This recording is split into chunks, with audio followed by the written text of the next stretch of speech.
boa noite. Eu sou a Larissa e hoje eu vou falar sobre moda e seu contexto histórico, da Idade Média aos dias atuais. Venham comigo fazer uma viagem no tempo.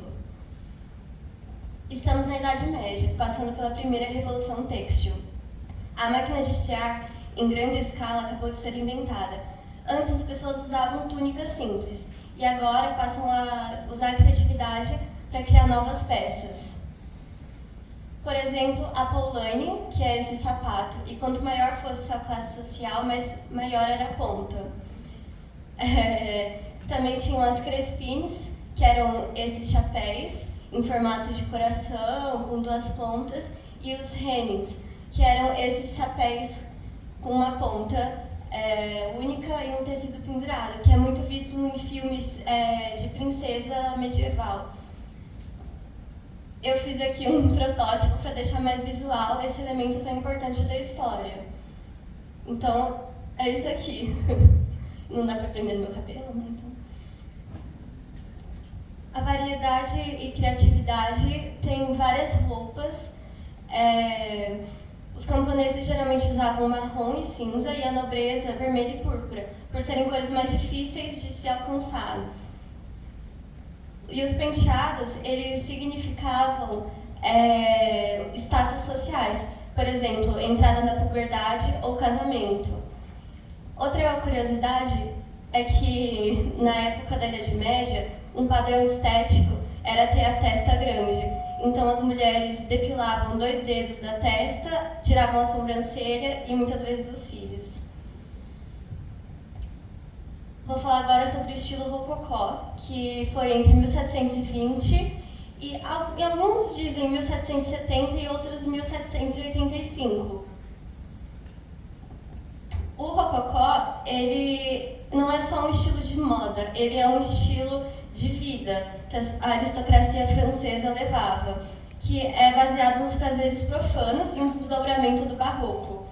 Cordas, arabescos, flores, frutas, conchas e laços eram usados nas roupas. Tudo era muito excessivo e sofisticado. As mulheres usavam uma armação na cabeça para fazer os penteados muito altos, assim, chegava a quase 1 metro de altura, e era cheio de adornos. Isso indicava que a pessoa não precisava trabalhar, por exemplo. Só que o que acontece? Nessa época, enquanto os nobres ostentavam muito e era tudo ao extremo, a população passava fome. E com isso teve a Revolução Francesa, onde Luís XVI e Maria Antonieta, a rainha do Rococó, foram decapitados. E com isso, o Rococó foi decapitado junto. 1795 a 1820, pós-Revolução Francesa, Revolução Industrial. O objetivo era se distanciar do estilo do rococó, porque essa imagem ficou muito mal vista, né? Então, voltaram a se inspirar nos estilos das túnicas da Grécia Antiga, roupas fluidas e simples. O espartilho parou de ser usado para ficar com esse tecido mais fluido no corpo, mais delicado. Foram inventadas as revistas femininas, como La Belle Assemblée, criada por John Bell, e essa revista dura entre 1806 a 1837. E a máquina de bordar foi criada em 1804. 1850. A aristocracia usava muito verde e azul, tinha muito uso de espartilhos, mangas, leques, luvas, chapéus e guarda-sóis. E também a crinolina foi criada em 1856, a de gaiola de aço. Era usada por todas as classes sociais e precisava de 2 camadas de tecido para cobrir 100%. Mas eram usados 3 níveis de saia. Em 1864 muda a estrutura, deixa a frente mais reta e a parte de trás maior. Um perigo que tinha é porque muitas vezes pegava fogo, só que não dava para tirar rápido. Então muitas mulheres morreram queimadas por causa disso.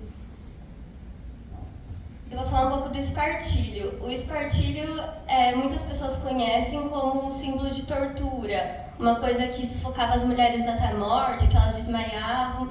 Mas isso é um mito e é um retrato cinematográfico. O espartilho é usado por cima da chemise, que era tipo a roupa de baixo, e ele não era usado tão apertado assim. As únicas mulheres que usavam ele tão apertado eram as atrizes, que elas posavam tipo sensualmente, mas normalmente não era usado assim. Ele era mais usado como um apoio aos vestidos, por terem muitas camadas era necessário.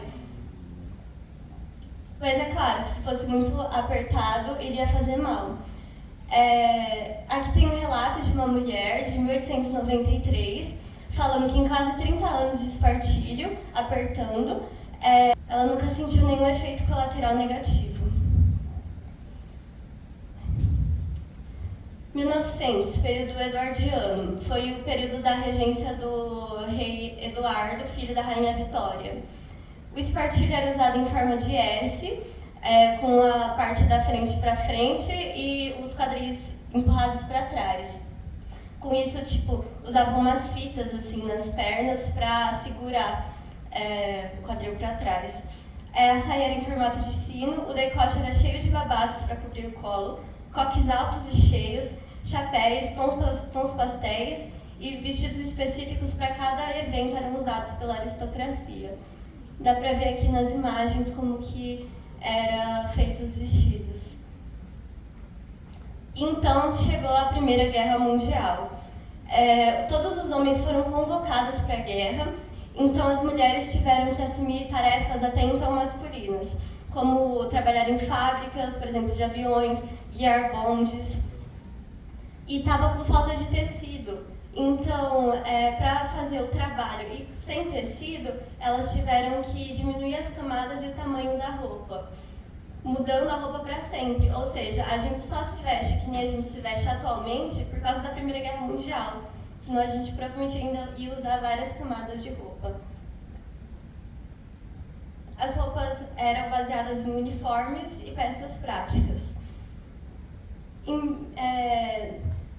Nessa época também teve o movimento sufragista, porque quando as mulheres começaram a trabalhar, elas perceberam que elas tinham o poder delas e começou o processo de emancipação das mulheres. Só que a moda foi extremamente importante para esse movimento, porque elas usavam as roupas como símbolo de revolução. Por exemplo, no começo do movimento, as pessoas que eram contra falavam que elas eram mal vestidas, sujas, feias, então elas começaram a se vestir de forma extremamente elegante para provar o contrário. O batom vermelho também, ele foi proibido na Idade Média, considerado uma coisa vulgar e um pecado. Mas ele volta, nessa época, como um símbolo de revolução aos direitos das mulheres. Então as mulheres que faziam parte do movimento sufragista usavam o batom vermelho. 1920, conhecido como os Anos Loucos. Essa foi a moda após a guerra, então todos os impactos que a guerra teve continuaram. A moda não marcava as curvas, ela ficava presa no quadril, os vestidos, e tinham muitas formas geométricas. Por exemplo, o cabelo curto, o cinema também foi muito importante. E com ele veio as maquiagens fortes, que até então nunca foram usadas. Sombra preta nos olhos, batom vermelho em forma de coração, esse cabelo curto, bem curtinho mesmo. Isso também é uma consequência da guerra, já que elas precisaram trabalhar e o cabelo muito comprido atrapalhava. Então passaram a usar o cabelo curto e ficou na moda até 1920. Aqui tem um exemplo de uma atriz e que impactou muito na maquiagem da época. Segunda Guerra Mundial.